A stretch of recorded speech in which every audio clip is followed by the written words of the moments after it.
PBBM.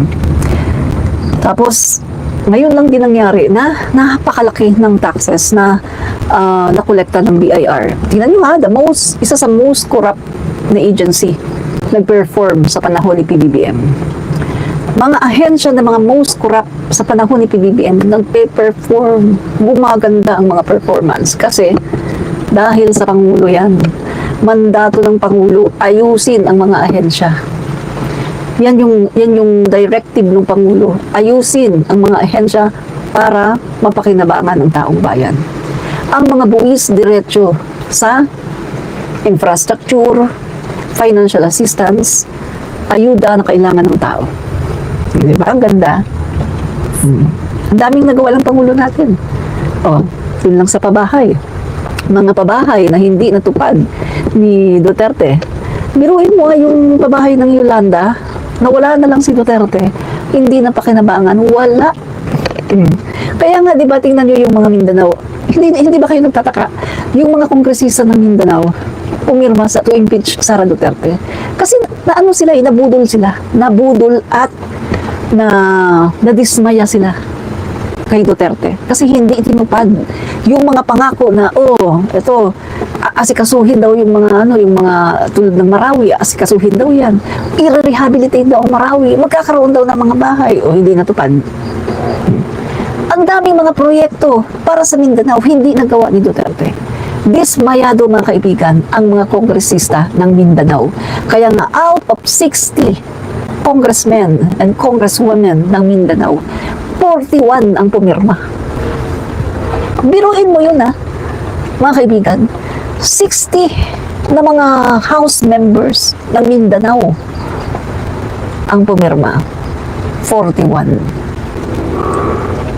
Ibig sabihin, isinusuka ang mga Duterte sa Mindanao. Sinusuka sila sa Mindanao. Dismayado ang mga kongresista ng taga Mindanao sa mga Duterte dahil hindi naman nila tinupad ang kanilang pangako na magkakaroon ng infrastructure marami sa Mindanao. Walang natupad si Duterte.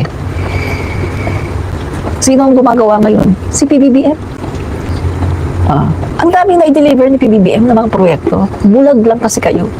At ayaw nyo lang talagang pakinggan ang tamang balita. Dito talaga kayo sa mga fake news. Yun ang inyong pinapaniwalaan. Kasi nga, yun ang gusto nyong paniwalaan dahil bulag kayo at panatiko kayo ng mga Duterte. Yun ang katotohanan. Diba? Kaya huwag kami. Kasi gising na ang sambayan ng Pilipino. Huwag kami. Mona Lopez, si Sara na mukhang baka pag nagalit. Diosdado Ladroma, si Saraulo. Mel Warren, nagbanta tapos sasabihin wala daw pagbabanta. Anong klaseng pag-iisip meron si Bibi? Correct, no? At mga kaibigan may papalabas ako sa inyong video mga kaibigan. Hindi niya pwedeng sabihin na hindi niya sinabi yun kasi bukod sa nagbanta siya, kinabukasan niya yun nung tinanong siya, kinonfirm niya mga kaibigan, hindi niya dininay. Tinanong siya ng mga reporter tukol doon. Anong sabi niya? Mas maganda daw yun kasi para alam daw, no? So, papakinig ko sa inyo. Itinuturing ng Department of Justice na seryoso si Vice President Sara Duterte sa sinasabing banta niya laban sa Pangulo, First Lady at House Speaker. Kasunod siya ng pagsabi ng isip na hindi niya pinagsisisihan ang mga binitiwang salita. Nanindigan naman ang Justice Department na magiging patas at matuwid ang investigasyon kay Duterte. Nakatutok si Salima Refran. Nanghihinayang ang Department of Justice dahil pinili ni Vice President Sara Duterte na huwag magbigay ng panig sa isinasagawang investigasyon ng NBI. Para kay Justice Undersecretary Jessie Andres, sinayang ng bise ang pagkakataon nito. It is unfortunate, I should say, that the Vice President did not avail of that opportunity to present her side because due process is being afforded her. I do not understand why she does not want to be part of the process which could possibly exculpate her or get her out of criminal liability. Hindi sumipot si VP Sara kahit pinasabihan ng NBI sa paniwalang hindi naman na siya makakakuha ng patas sa investigasyon. Iniimbestigahan si Vice President Duterte para sa grave threat at posibleng paglabag sa anti-terror law. Ang sabi pa ng bise kahapon, hindi raw siya nagsisisi na sinabi niyang may kinausap siya para paslangin ng Pangulo, unang ginang at House Speaker sakaling diba? may raw sa kanya. Ma'am, yung regrets are making such threat to the President and the First Lady and the Speaker. No, ma'am. Buti na yung alam nila, ma'am, na pag namatay ako, Oh, hindi talaga ako, I will not die in vain. Ang dating napahayag na ito sa DOJ, Ang narinig ho namin na pahayag niya ay hindi ho siya nagsisisi sa kanyang binitawang mga salita. Sa amin po, ang intindi namin doon, mukhang seryoso siya doon sa mga piniwan niyang salita at hindi niya binabawi. o diba? Tinanong siya, nagsisi ka ba at pinagbantaan mo, no? Yung tatlo. Ang sabi niya, hindi daw siya nagsisisi. Mas maigi daw yun para daw alam. Ba? So pagkatapos ngayon, sasabihin niya, ay, wala akong sinabi. Ano yun? Pinanindigan niya na hindi siya nagsisisi dun sa pagbabanta niya. Pagkatapos ngayon, sasabihin niya, hindi niya ginawa. Diba? So, yan yung mga kaibigan, no? Yan yun. Guys, may papakita ako sa inyo, Ito ay isang DDS. Itong DDS na ito, grabe manlait. Grabe manlait kay First Lady. Grabe manlait kay PBBM. Grabe manlait. Kahit nga ako, nilait nito Kinontent ako nito. Nilait-lait ako nito, guys, no? So, papakita ko ang itsura niya. Siya ay napakagwapo at sobra talaga napakapugi. Pandararan! 1, 2, 3. Saglit lang. Surprise! Surprise! Brace yourself. Baka kayo ay masorpresa. Baka kayo mahimatay, no? Pandararan! Siya po ito. 1, 2, 3. Saglit lang, saglit. Surprise! Surprise muna. Nahulog tuloy yung akin. Nahulog. Talaglag tuloy yung aking, yung aking mic. Surprise ko kasi masyado Guys, talagang magugulat kayo. Ang gwapo niya. Ang galing niya mamintas, mga kaibigan. Grabe makapintas kay F. Elisa. Grabe makapintas kay PBBM.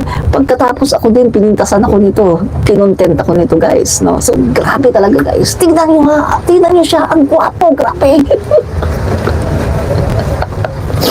Eto siya. Mapakita ko na sa inyo. Bilang kayo ng 5. 1, 2, 3, 4. 4 and a half. Ito na. Tandararan! Ito siya, ganito siya kagwapo. Tandararan! 1, 2, 3. Sino-surprise ko pa kayo ito na po siya, ito na. No!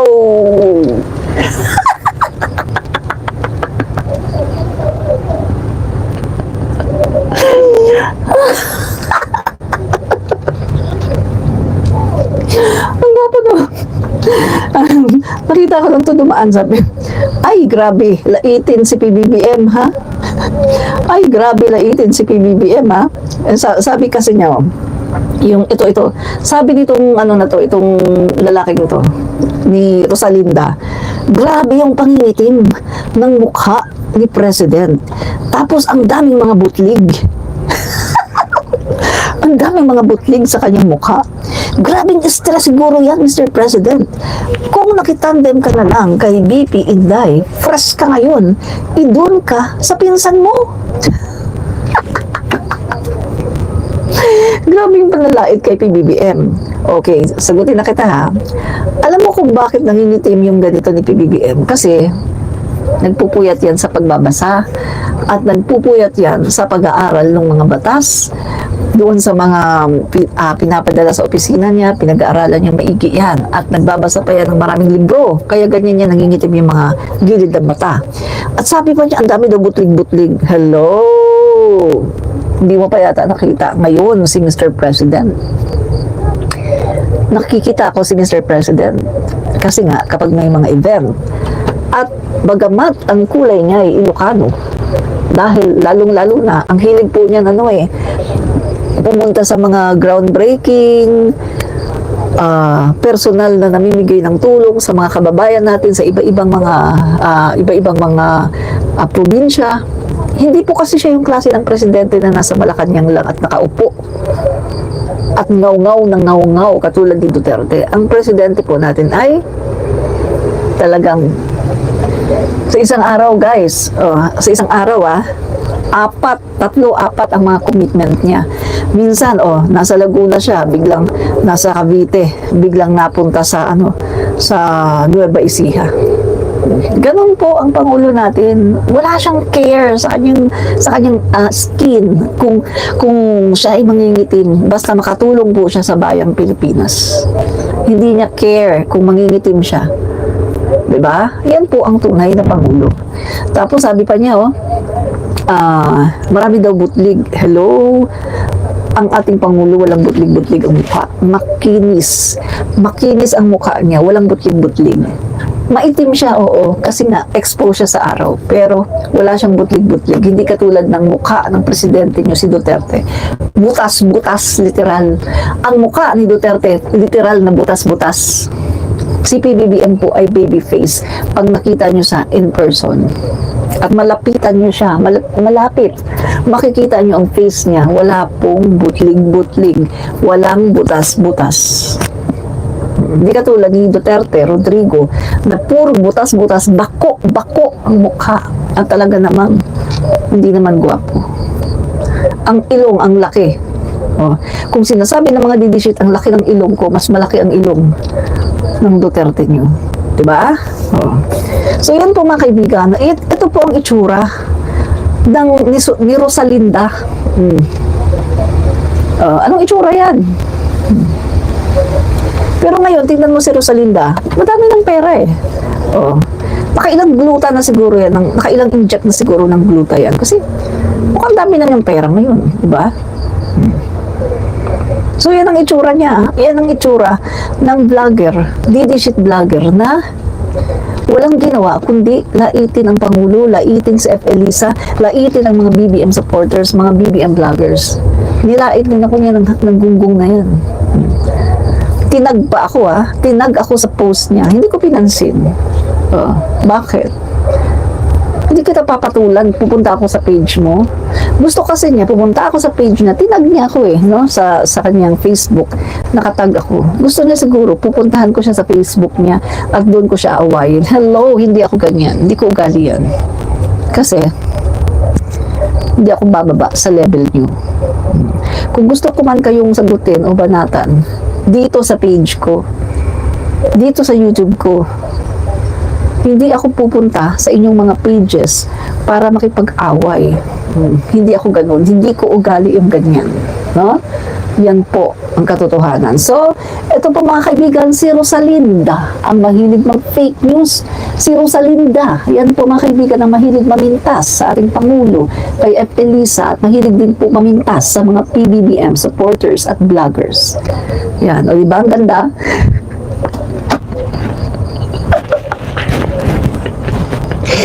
Ayoko na lang mag-talk. Yan guys, ayoko na lang mag-talk ha. Yan po, yan po si Rosalinda. Diba? Ayoko na lang mag-talk. Kinontent pala si Francis Balahura guys. Tingnan nga natin itong content ni Francis.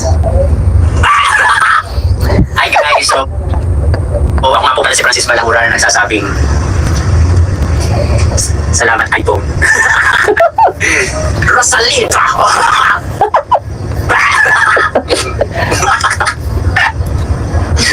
Ayokong mag-talk.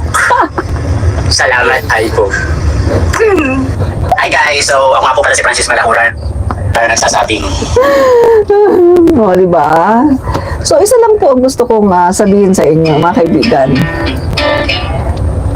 Kung alam mo naman na hindi ka naman kagwapuhan, hindi ka naman kagandahan, at hindi ka naman talaga maputi, at wala ka naman talagang may pagmamalaki, huwag kang mamintas. Kasi grabe mamintas yan eh. Sobra mamintas yan eh. kay PBBM, Elisa, at saka sa mga pro-admin vloggers. Grabe mamintas yan. Pero tignan nyo naman ang itsura niya. Ayoko na lang mag-talk. So mga kaibigan, maraming pong salamat. No? Maraming salamat mga kaibigan. Fight fake news, expose the truth. God bless us all.